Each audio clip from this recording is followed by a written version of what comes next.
Welcome to Girl in the Gov, the podcast, where our goal is to make politics more accessible and less intimidating. The show features an interview with an expert in the political field, walking us through the many cues we have about politics, civics, government, and more. By providing civic education in the places we are, on our phones, and in the language we speak. And yes, we know we say like a lot.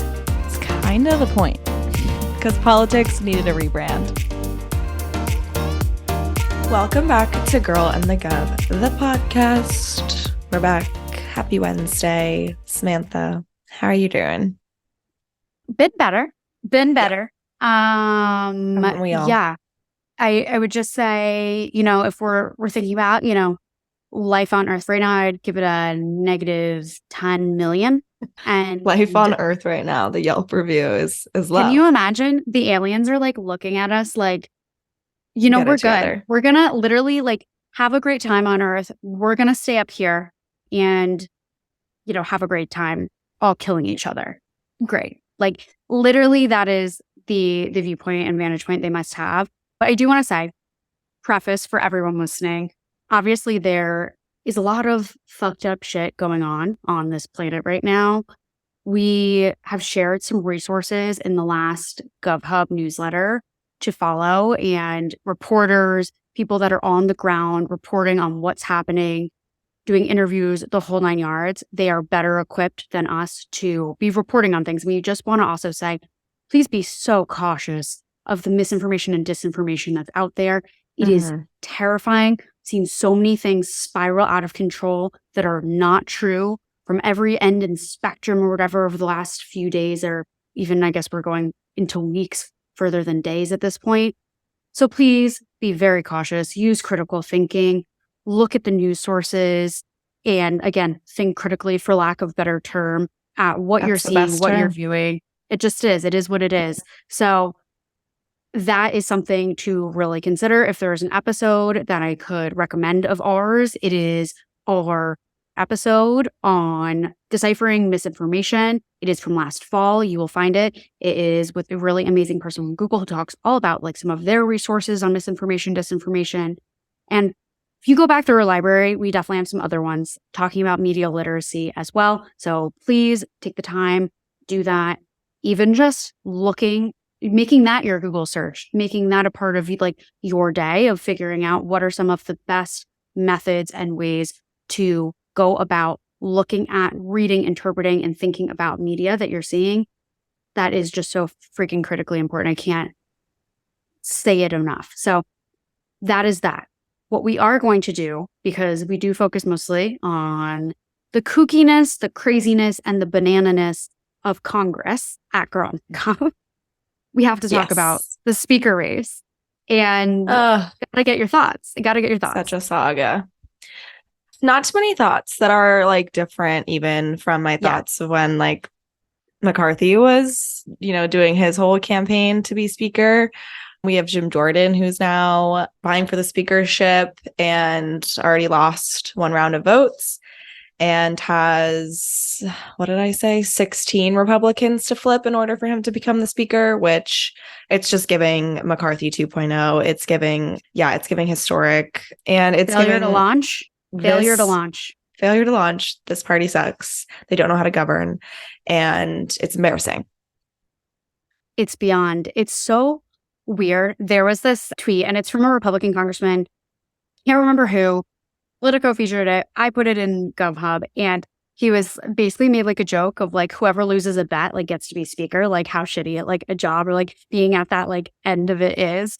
And it was just like so funny and so relatable. I was like, yeah, okay, like you're kind of a part of the problem, but also I'm glad you have some sort of like self-awareness of like what a fucking shit show this is.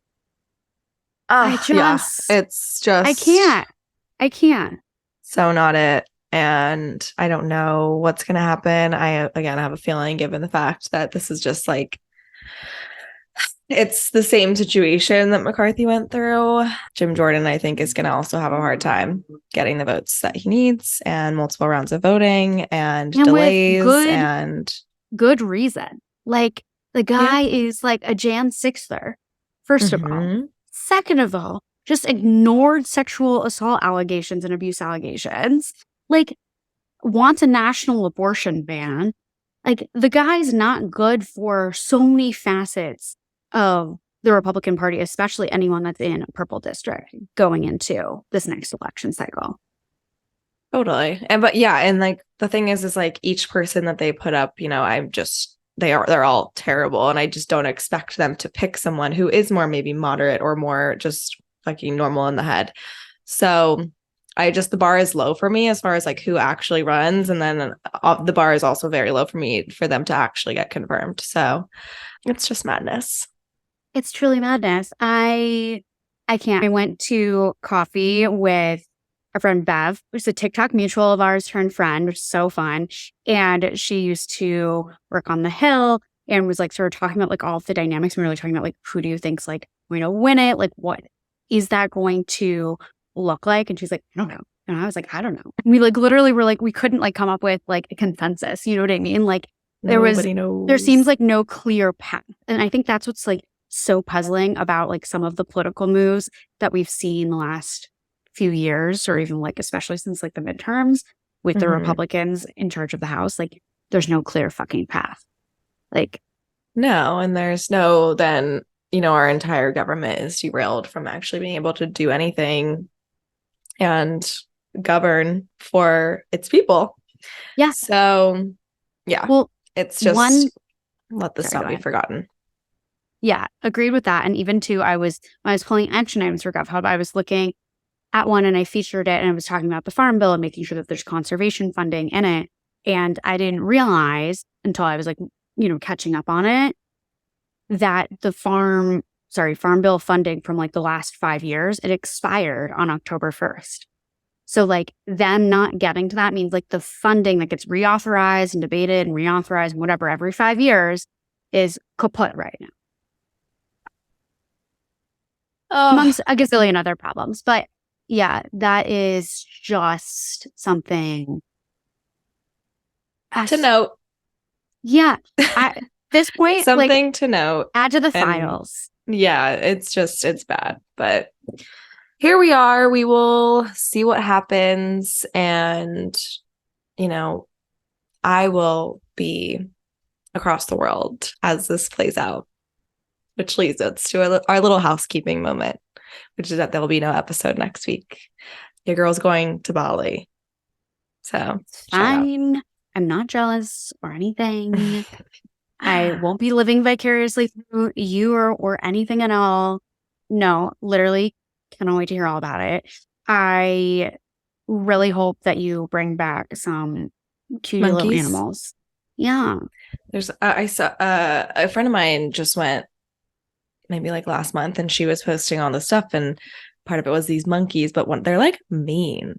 They like attacked her boyfriend's like leg and like I think they bit him, which is really scary. I'm like, I don't know if I want to be around those because they're almost like squirrels out there, like they just like they want all your food, like they're just kind of like they're kind of menaces. And if any of them try me, I'm probably not gonna do anything. No, they're gonna be too cute.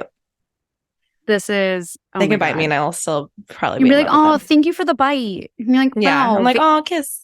It's like vampire style. Like it's fine. Oh my God. So. No, that is like really interesting to like think about though. I can't remember if I was telling you this or someone else this, but I was watching on Netflix the like national parks, like global national parks documentary series that Obama narrates. And it is so good. It's like so good. I'm gonna watch it again. Good. Like it was also just like obviously there's serious discussion about like climate loss and that whole not can of worms. You know what I'm trying to say, but like it's still just like the videography is stunning. Like Obama's commentary is just like he's like his voice is the new just Morgan so calm. Freeman. He so is because I was really thinking about it. I was like, okay, obviously this is. Obama's in his next phase of career.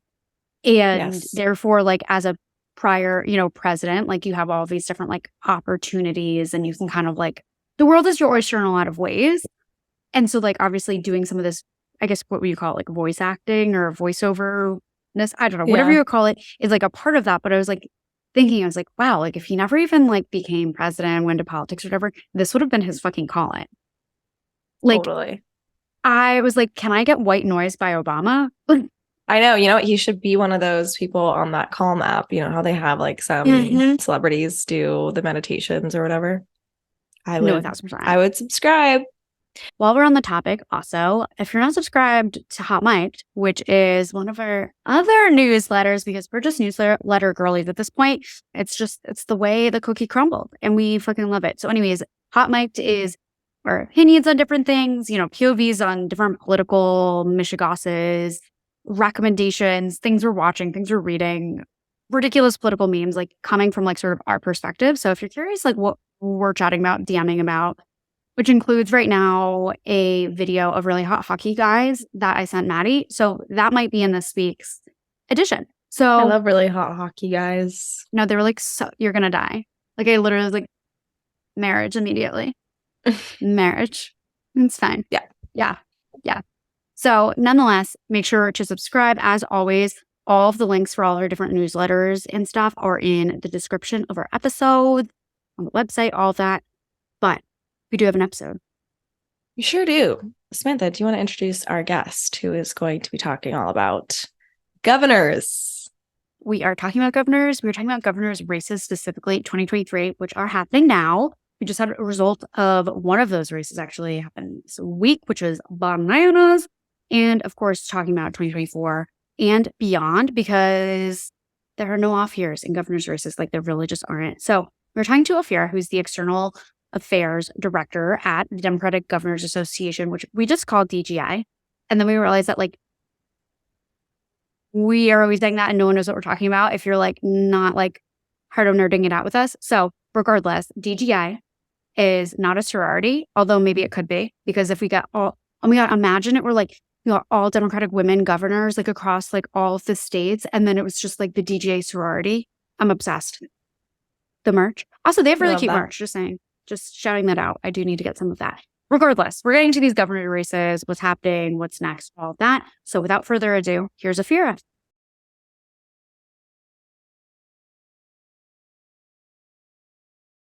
Ofirah is the director of external affairs at the DGI. So that's what we're rocking with. But to hand the mic over to you, what do you guys do? What's the focus? We are the singular organization that is focused on electing Democratic governors. So governor's races are our bread and butter. And this year we have a couple that I think are exciting and I'm hoping to chat with you guys about.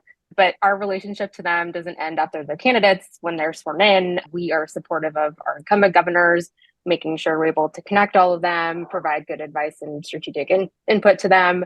And then we are involved in incumbent protection. So when it's time for them to run again, DJ is there to make sure that they're continuing on and execute on their vision. So from the time we've got a general election candidate until they decide they no longer want to be a governor, DGA is here and a partner to all of our governors.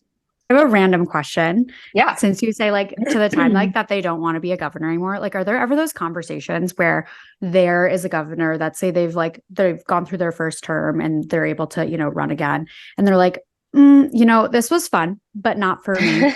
Like what do those conversations look like? And do they sometimes actually turn around? Like, is there an ability to lobby them and be like, no, but like we need you?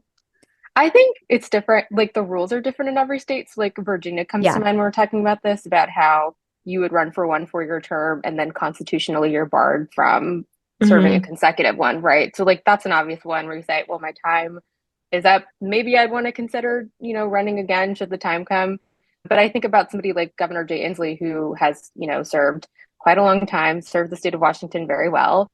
And I think, you know, has decided it's time to move on in a different direction and to pass the torch along to somebody else. And so Washington's on the map for us and an exciting place that we'll have an election there. So I think it varies. I don't know that we've ever had somebody say, not for me anymore, you know.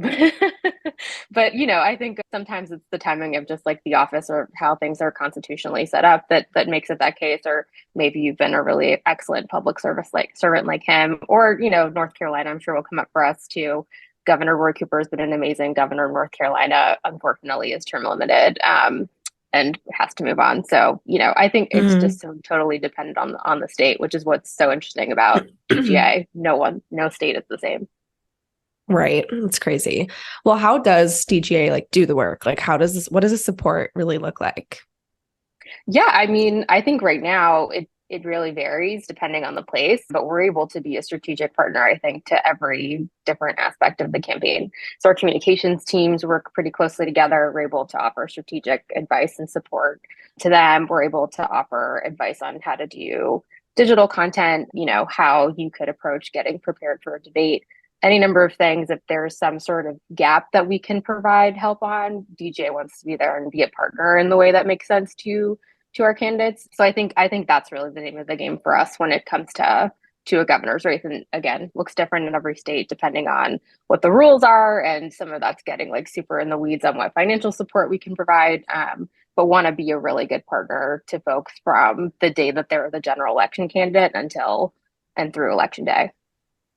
Totally. I mean, I feel like that's so needed on every level. Like we always talk about, almost like with voters specifically, how there's so many orgs that are doing great work in terms of getting voters registered. And then after they're registered, they like sort of drop the ball. Like then there's no one to handhold them to get to, election day. And then after that first election day that maybe they did actually vote, then like what's happening in between, like who's handholding them and making sure that they show up again.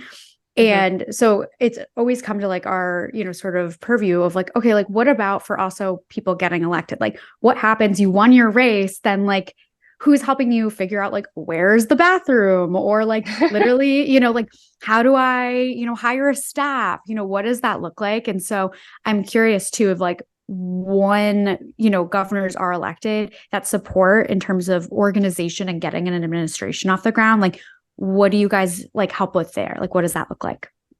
Well, I think what's so cool about DJ too is all of the governors, once they're elected, are their colleagues, right? Like they're friends, and they're developing these friendships and relationships across each other. And you might be able to like turn to somebody who was in your class, so to speak. Like during the midterms, we elected a bunch of new governors. I think they're all kind of like sharing notes on what does it look like to do a transition? How's yours going? How's mine going? Like, what are you struggling with? What's gone well? And I think even now, we have governors teams who are kind of the experts. They've been in office for a first term, a second term. You've got chiefs of staff who are, I think, just so generous and willing to share their perspective as somebody who's gone through it on like, how do you put together a budget? Like, what does it look like to build a huge staff?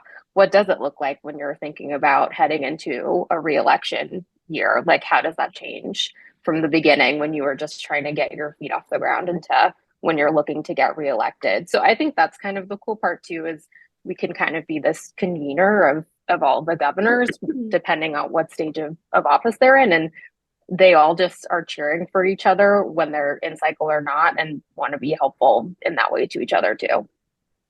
Love that. And that makes us always ask the question if there's a governor's group chat.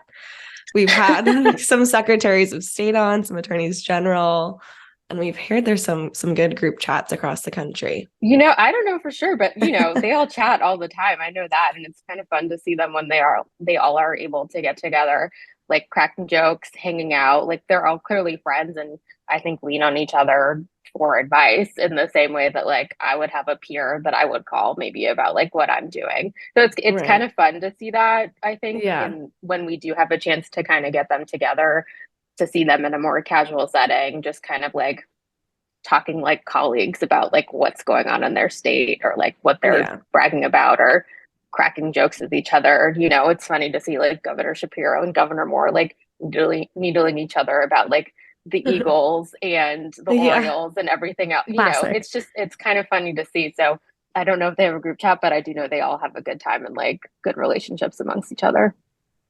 Classic. Well, I'm just saying, if any of them are listening right now, we're lobbying for it. We love a group chat. Still love Group Me if anyone's looking for recommendations.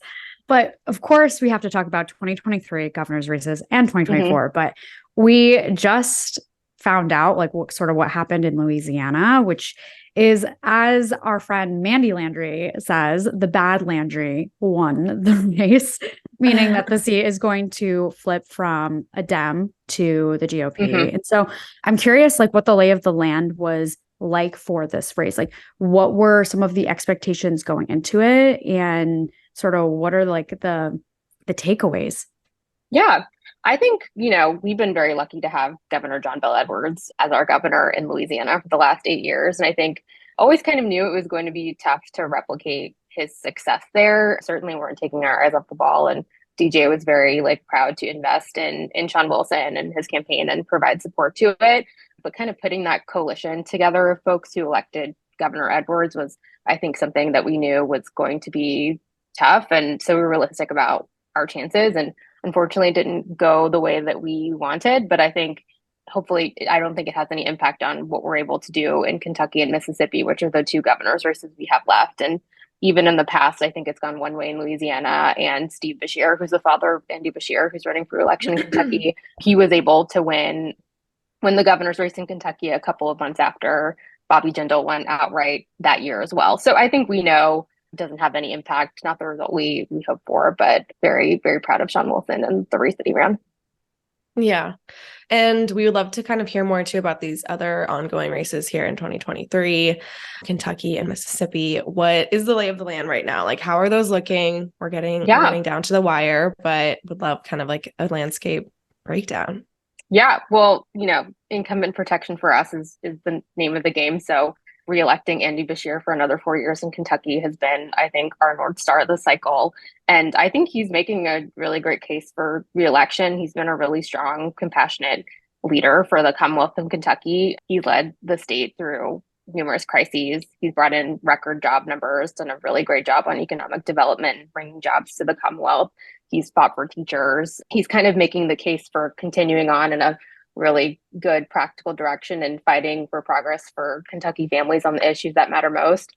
Meanwhile, the Attorney General, Daniel Cameron, who's his opponent, is a Republican, Trump endorsed, running every day to make sure that he is showing why he would be the most extreme kind of right turn for the state. And I think, there's a really clear contrast and choice being set up for Kentuckians about whether they want to continue with that progress, which I think that they will, or whether they want to kind of have this sharp, extreme turn with Daniel Cameron, who has not been a great leader in the position that he has held so far. So Kentucky, I think, good one. We're keeping our eye on the ball.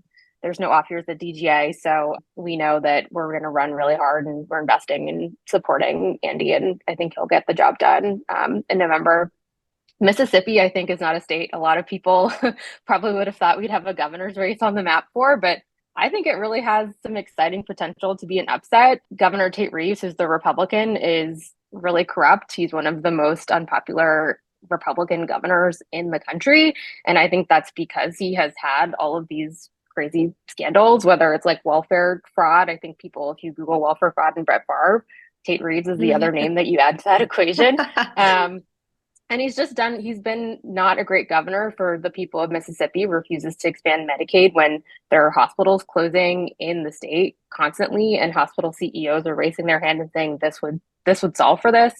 For no other reason than partisanship, he's refusing to do so. And Brandon Presley, I think, is running and making a really strong case for why the state should turn in a Democratic direction, wants to expand Medicaid on day one, has really been taking this end corruption message all over the state, which I think is resonating. And he has had success already. He's elected to be a public utilities commissioner. He's delivered a lot of progress for folks in an area that's about the size of a congressional district in Mississippi. He's doing the work, getting out there, reaching out to Black voters and voters all over Mississippi and making the case. And so I think it has the potential to really be an upset, and doesn't hurt that he's a second cousin to Elvis Presley, the other famous Presley from Mississippi. So, I think it could be really exciting. And so we're excited about the prospect for success both in Kentucky and Mississippi this cycle. And then 24 is a whole other map that we can get into also. But the thing about DGA is we have no off years. We, get through this cycle and it doesn't end. 2024 turns right on for us right after that. Mm-hmm. Totally. Well, I will say with Kentucky and Andy, their team literally sends out more press releases on jobs than anybody I could ever even. The amount of press releases I get. Oh my God. Excuse me. No voice. What is wrong with us today? Seriously, it's first cold day. I'm forget about it. Voice gone. But nonetheless, I get tons of press releases from Team Andy about the job creation. And I have to say, it is insane, in such a positive way. It's Yeah. like 10 a day, like new plant opening, like 10,000 jobs, whatever. Bet on Here, this year, as they say. like Yeah. crazy. And so I think that's really interesting. I'm obviously curious and hopeful for that, and speak for both of us on that. But I think Mississippi was so interesting because I remember seeing like Presley literally launch his career and watching the video and going, oh my gosh, they're actually running a Democrat. And I think that's another question I have too, is like in some states that are known as traditionally red, whether it's that they're a non-voter state, voter suppressed state, whatever it might be, like actually running a candidate, like what's the decision process behind that? Like, is that involving like chatting with actual potential candidates, or does the candidate come to you guys? Like, what does that sort of dynamic look like? Because I'm just always so curious. I'm like always excited when I actually see like a Dem run in a spot where traditionally we're like, oh, not a shot from, an outside perspective. Yeah, I think that's the exciting thing about working here specifically is, you might have somebody like Brandon say, I'm going to raise my hand and I'm going to run for the seat. And I think I've got a damn good case to make here and I'm going to make it.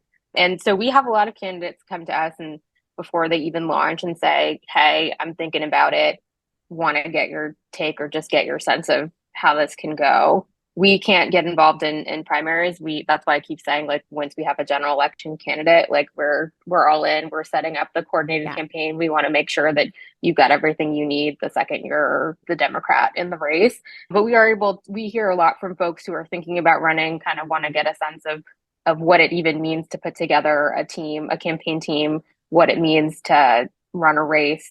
Like, what does it look like for me to be fundraising? What's it mean for me to be getting out there and doing events? Like, what does the path to victory kind of look like? Like, who are all the people that I need to get to do 50+1? We're kind of able to give people like the primer on what does it look like? What did it look like in the state the last time around? And kind of be like a support as you're like thinking about it. And so, Brandon's like somebody who said, I want to do this, did it, and I think is making a really great case now. And we're able to have partnership with his campaign on any number of things and be a support to them as they're, really making, I think, the strong case and putting it to Tate Reeves for why he should be fired in November. Totally. Yeah, I am just so intrigued to see how both of these races turn out this year. I'm like Kentucky, Mississippi. I am very excited. But we also, like you said, are looking to 2024. It's like going to be a quick turnaround, another huge, huge year. So to just kind of kick us off, like what's 2024 looking like for at least DGA and like the candidates you guys are supporting? What are the big ones? Yeah, I know I touched on Governor Roy Cooper, who has been a tremendous governor for North Carolina. He is unfortunately term limited, but that's going to be a state that's really big for us next year, especially with the presidential, I think, as a dynamic also. I think a lot of people will be kind of looking at North Carolina as a place to get involved in and play. And so I think, we have a primary that's going on there now, but we think that'll be a place where we can make the case for why we should continue with good, strong Democratic leadership that has been, I think, a check on a really extreme Republican legislature. And speaking of extreme Republicans, you got to look to who's in the Republican primary, and it's Lieutenant Governor Mark Robinson, who I think could eventually be the nominee for their side. And talk about a contrast with somebody who's making extreme comments, offensive comments every other day about women, LGBTQ plus people, Jewish people, you name it. He's probably said something that's terrible and extreme. And so I think there's a real contrast, and the stakes are pretty high on what direction North Carolina chooses to go in. And I think we'll be helping to make the case of why we should stick with Democratic leadership there. I think New Hampshire is also someplace we're paying attention to. Governor Sununu has decided that he is not going to run for another term. I think that makes it a real place where we could see a pickup opportunity for Democrats, and especially because he's pushed through a really unpopular abortion ban in the Granite State. I think people are paying attention to that, and we're lucky to have a pretty full field of Democrats who I think every day are kind of making the case of why we shouldn't continue in a Republican extreme direction. I think that primary is also one where they're going to be looking to see who can out extreme the other one, who can go even more further to the fringe. So those are two of the big states that we have on deck for us. But like I said, no off years, and then we're off to Virginia and New Jersey in 2025, and we've got 36 or so, or 32 and 26. So never stops, no off years here. We just keep rolling. Crazy. No, when the the news came out of New Hampshire that Sununu was like actually like, putting his suit away, I was A, shocked because never thought that guy would walk away from what he was like up to. And B, was like, oh my God, this is such a huge opening. Like this, holy moly. So I'm curious. He said himself he feels like he needs to go make a real paycheck, that being the governor is not a real job. I think, take him at his word. He wants to retire. We'd love to retire him and whatever Republican ends up being their nominee next year. But you were asking me a question. I cut you off. I just got fired up about that. No, by all means, which is like very good reason to get fired up. And like, I'm just so curious and looking at a state like New Hampshire, which on like national races is always a headache for everyone in so many ways. And so I'm curious, like from a governor's race perspective, like how that could be a litmus test for other governor's races, next year and then beyond too. Well, I think the interesting thing about DGA is like no state is the same. So what happens in one doesn't necessarily mean something for the other. And we've, I think, had a record of success having candidates who are running races that are specific to the state and the issues that, are really resonating with those voters.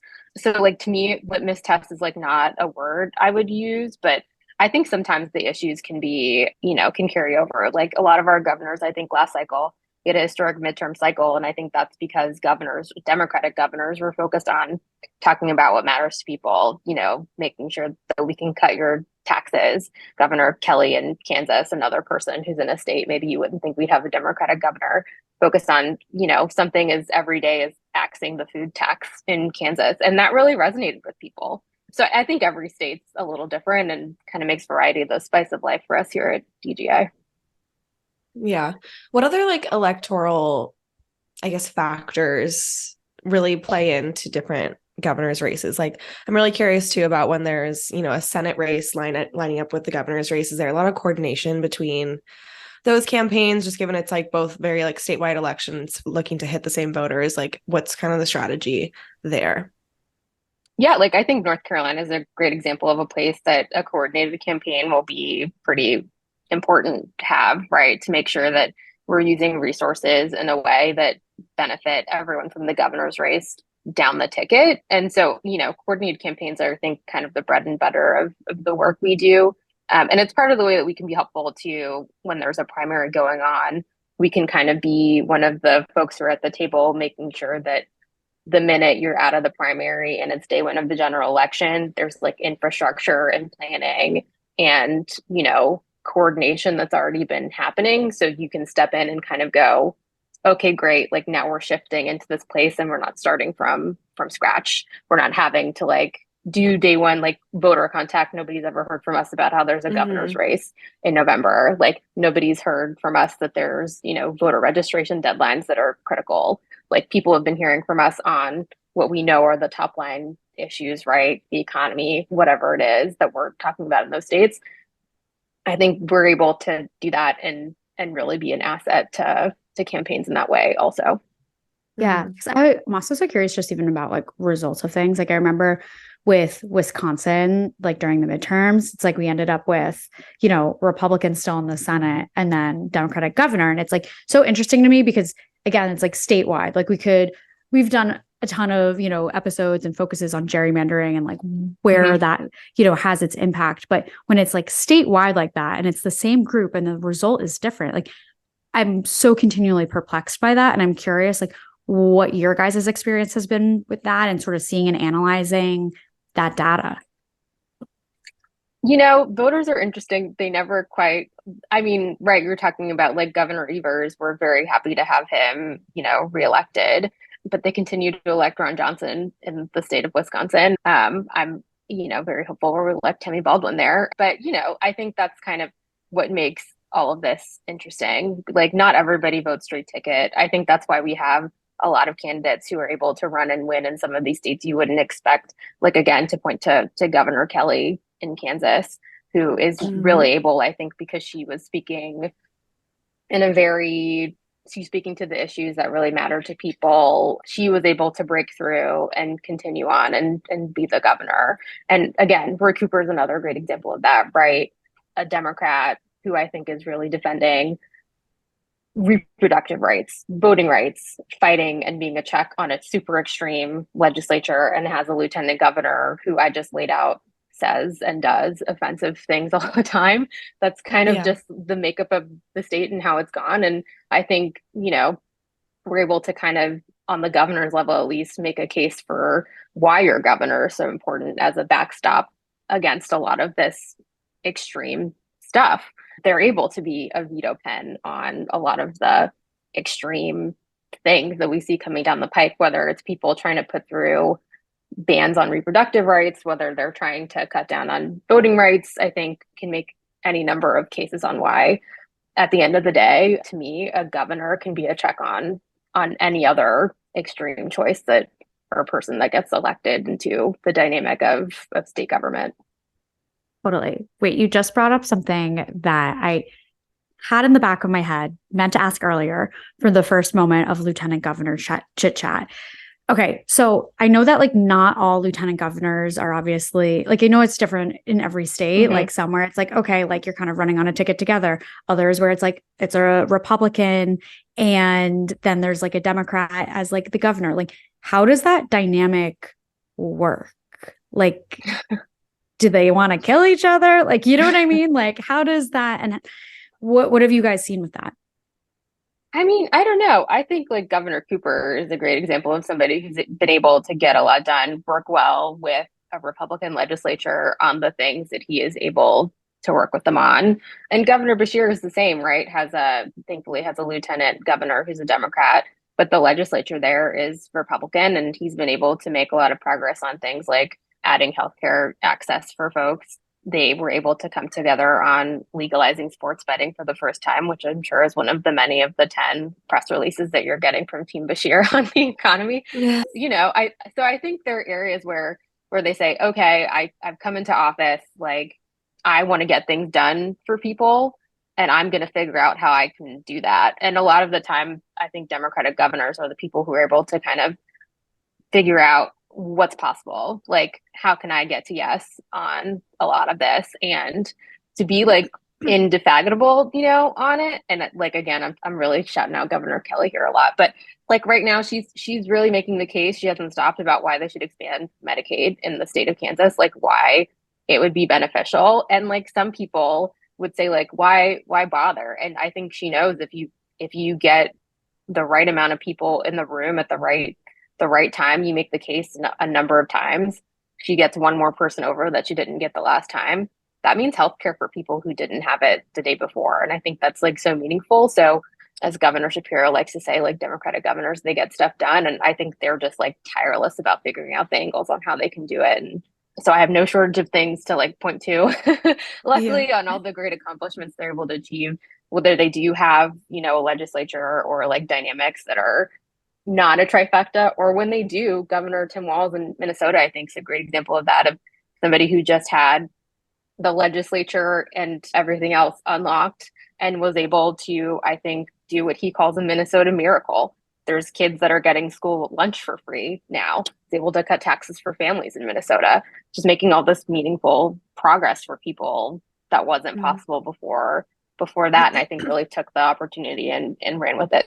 So, but yeah, that's me putting on my like Democratic governors can get it done no matter what sort of deal. Like they're just tireless, and I think they want to fight for folks. Definitely. Well, to wrap, thank you, first of all, so much for all of this. Is there anything that we can leave with as far as like how people can get involved? Any like advice for voters, things to look out for in these coming elections? Like, yeah. Well, yeah, if folks want to get involved, and we would love more and more people to be paying attention to governor's races, our campaigns, getting involved with them, you can text DemGovs to 30201. That's a great way to kind of get on our SMS list, get involved, be supportive of our races and everything else. But like I said, there's no off years. Make sure everybody that's listening, you're registered to vote. Make sure that you make sure a Republican governor didn't, like Glenn Youngkin in Virginia is, I think, kind of messing with some of that. Make sure you're registered, check your registration, get your friends and family registered too, and make sure that you're getting involved in as many ways as you can in electing Democratic governors. We need as many people talking about these races as possible, because like I said, I think who your governor is matters so much. So thank you guys for having me. It's really great to chat with you. Thank you.